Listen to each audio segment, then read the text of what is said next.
are listening to LOA Recon with the Good Vibe Coach Jeanette Ma, where we dissect the ins and outs and the art and science of conscious creation, all intended to amp up your manifesting game. Let's have some fun together.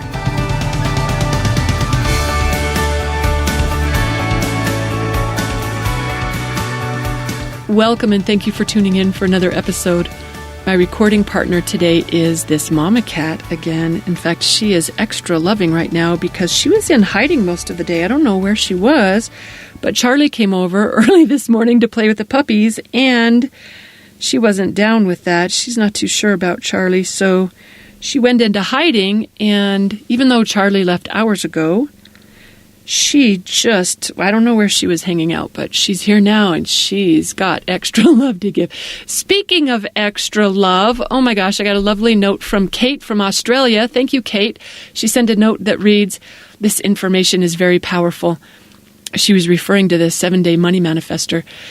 "Thank you so much for all the love and light you spread around the world. I love seeing your name pop up in my inbox or a new podcast to listen to. And I love hearing about Harvey." I'm glad to hear that, Kate. In fact, if anyone got tired of hearing about my animals, this is probably not the podcast for them. All right, so I had a topic for us today. I was thinking about how easy it is to believe, especially lately, it seems. This is probably the case all the time. But it seems like, especially lately, where it's easy to believe that different groups with opposing desires, where they seem to be in battle with each other, that there's going to be inevitably one winner and one loser, that someone's going to get what they want and someone else won't. I mean, it seems kind of obvious that that's how the world works, right? It can't be any other way when people want exactly opposite things, and it can only be one way. That means someone wins, someone loses, someone gets what they want, and someone doesn't. There can only be one outcome that we all have to live with. It seems like that, right?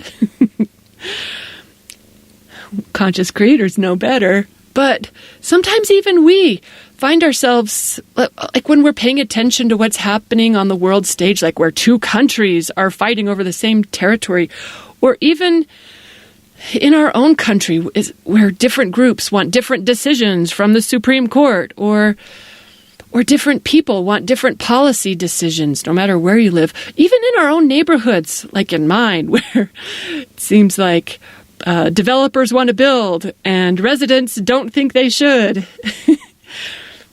It's easy to believe there's one outcome that we're all going to have to live with. I mean, we even do this within our own selves, internally. Like, I have conflicting desires. It seems like one thing is going to come and one thing isn't. Like, for example, I want to stay up late and read this fabulous book, but I also want to get a good night's sleep. Or I want to relax and goof off, but I also want to be super productive. Or I want to create. I also want to be entertained. It's easy to believe that it can't be both ways. Someone's going to be happy and someone else isn't. Where I caught myself thinking about this recently was the local election results for our county commissioners, our county commission board. I was thinking about what the results might be and how people would feel about those results, like how someone was going to be disappointed. And not just the candidate who didn't win, but everyone who supported that candidate, everyone whose interests were aligned with that candidate. Like, either the developers are going to win or the residents are going to win. That's what I found myself thinking. And I remembered, no, it doesn't have to be that way. Not for conscious creators anyway. Not for those of us who know we live in a quantum world. Because we know that there isn't just one outcome that we all have to live with. There are as many outcomes as there are people paying attention.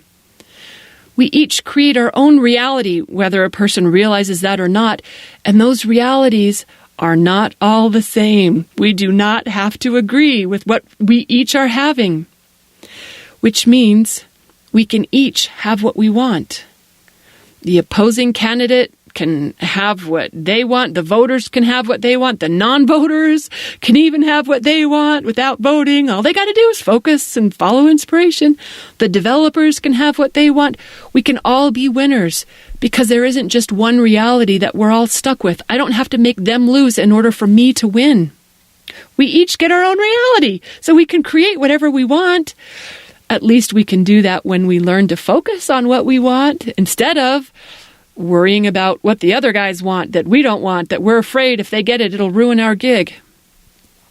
That's all it takes for us to have our preferred outcome, a commitment to dialing on whatever that is, rather than believing that we lost, or it didn't happen, or it's not likely, or they're too powerful, or it won't change, or whatever reason or excuse we use to let our focus slip over to what we don't want. It's a really common muggle habit that can infect even the savviest of conscious creators, believing that opposing forces can thwart us. Believing that there's just one reality where someone's going to win and someone else is going to lose.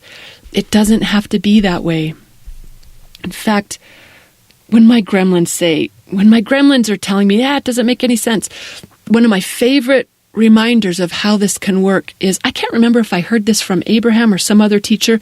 I know I've shared it before with you. Maybe you heard the episode where I talked about the husband and wife who wanted very different things. Remember how she wanted to live close to nature, in the country, quiet, solitude, animals. That's what she wanted. He wanted the opposite. He wanted to be in the city life. He wanted to be close to friends. He wanted to experience culture. He wanted the excitement of being where the action was. And it seems like if they stay married, someone's going to be disappointed. But these were conscious creators who were doing this routine. So they knew to each focus on what they wanted, on the essence of the desire, on the essence. And they did that. She focused on enjoying nature and the quiet and the solitude. And he focused on the city life, the excitement, the friends, the culture. And the way that unfolded for them was he got a promotion at work, which I think it put him in charge of a new department or a division in another state. So they were going to have to move. And while he was out there scoping out places to live, someone mentioned to him, hey, you might want to check out a new subdivision. They're doing something a little different over here, where it turns out that whoever put this development together, it was 15 minutes away from the city. So it was super convenient for him, who had to commute to work. This is back in the days when people still did that. So it was just 15 minutes out of the city, but this person had laid it out in this very wild place. There were trees, there were streams, there was wildlife, and they laid it out so that no one would see each other. No one would see each other. All they would experience was the delights of nature around them. So she got to have what she wanted, and he got to have what he wanted in the same marriage, in the same location, in the same house. And what they had going for them is that they didn't sweat it when their spouse wanted what they didn't. They stayed focused on the essence of their desire. The universe knows how to satisfy all of us. And that's easier than it sounds because it isn't working with just one reality. We each get our own. Reminds me of when I had a group of kind of very woo-woo friends, most of them here in Utah, and they were each predicting that Trump was going to win a second term. When I heard that, they said it with confidence. You know what? I was also super confident that was not happening in my reality. And I said, well, that's not happening in my world, so have fun with that. I hope I still get to know you. I didn't know. Are they just going to pop out of my reality and be in the one where, they have a different president than I have? And of course, I know when I'm thinking about this objectively, it doesn't matter who's president because no one's in charge of my reality. It doesn't matter what anyone's title is. I'm in charge of my reality. So I know it didn't really matter. But I also knew I just strongly preferred the version where You could probably hear as I tell this story that this was a tricky thing for me to pull off because of the resistance that I had flowing for this particular candidate. But you know what? The truth is I did my work to soften that resistance, to turn my focus onto what I did want, and I've got the blog posts to prove it. But let me see if I can think of a different example that maybe isn't so contentious. It's actually kind of tricky for me to think of when I've done this with another person. I know I have. I can remember celebrating how we both got what we wanted, but it obviously wasn't memorable enough for me to conjure right now. I can, though, think of times that I've had seemingly opposing desires within myself that came together in one reality. And this isn't exactly the same thing, but it's sort of like melding opposite realities into one, where I get the best of both worlds. In fact, you've heard me call this before a cake list, where we focus on the best aspects of the different things that we want, where it isn't obvious, like there's one obvious preferred thing. When there's a couple of alternatives and there are things that appeal to us from each of those alternatives, we write down a list of the best things of each of those alternatives, and then we combine that onto one list. I call it a cake list because we're going to have our cake and eat it too. And then we just turn it over to universe and say, I'll have this, thank you very much. I've used a cake list for a couple of things, sort of like when that time, this is going to sound obvious to you now, but at the time it sure wasn't to me. It seemed very contradictory, very opposing. What I wanted was to just lose weight while I slept. I just wanted it to be easy. I didn't want to do any work for it. And I knew that we can have whatever we're willing to believe, so I just started believing in that. And that's a process.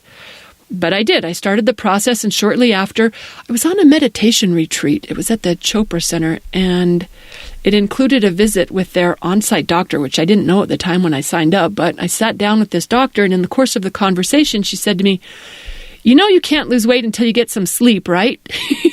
Like it was the most obvious fact in the world that sleep is required in order to lose some weight. And no, I did not know that. I had never heard it before. But after she said that, and she said it with such confidence, I thought, wow, she maybe knows I don't know, maybe she's right. It sounded kind of crazy, but no, shortly after, I realized that's not crazy at all. That's science. I mean, universe, of course, it's going to make me right no matter what I say. So as I practiced this thing that I thought was impossibly contradictory, it was like, no problem. Sure, of course. You lose weight while you sleep. Get some sleep, Jeanette. We got it covered. It's so cool. It's like universe is going to make us right no matter what we say. Or it's not just what we say, it's what we vibrate. It's no matter what we focus into being. That's how it works. Reality is conforming to our ideas and expectations that we hold. Maybe a different example. Oh, that time when I thought it'd be super cool to make money while I slept. At that time, it sounded radical. Now, it's my everyday reality. Seems really normal and natural and fabulous. But at the time, all I had ever done was worked for every penny. So I thought, wouldn't it be cool, right? If you made money by sleeping, I thought that was a big ask of universe. Seemed so radical. But it was not a problem for universe. It can do anything that we're willing to focus on. And the way it did that, I got a new client, and in the course of our conversation, I discovered he was an expert at turning knowledge into income streams, specifically passive income streams. So when he went to pay me, I said, "Dude, what do you think about a trade instead?" And he created my first ebook for me, which is my bestseller to this day, Pray Rain Journaling. Look, I know that making money while you sleep seems obvious to you now. It does to me now too. But that's how it always is after we get what we want. It's like, oh, of course, it can't manifest for us until it seems like, a feasible idea. If it seems radical and crazy, those sorts of miracles are tricky to manifest. You got to have super strong desire to overcome the doubt of that. But by continuing to focus on it, you release that doubt and you strengthen that belief and that expectation and that vibration. All right, but to get back on topic, when it seems like someone else wants what you don't, and that if they get theirs, you won't get yours, that's a good time to remember that it doesn't have to be that way if you don't believe it that way. I didn't say that well. If instead you believe that we can all be satisfied at the same time, even when we have opposing desires, and you mind your own business of focusing on what you want and let them do their own routine, let them have their own reality, then you're home free. We don't have to create them as losers. We don't have to spin a story about how they could cost us our dream. Instead, we use our powers to invest our attention in whatever it is we prefer, and then we let universe figure out how to get a quiet country home in the city. Because it's cool like that. It can do amazing things. And then when it happens, it won't even seem amazing. It'll seem obvious. Like, duh, of course it works that way. Everyone can have what they want. My candidate can have what she wants. The residents can have what we want. The developers can have what they want. I don't have to keep them from getting theirs. I just have to do my own desires justice by focusing them into being. Man, I love how this works. I hope you do too. And I hope you got some inspiration from this. Thanks for listening, everyone, and happy manifesting.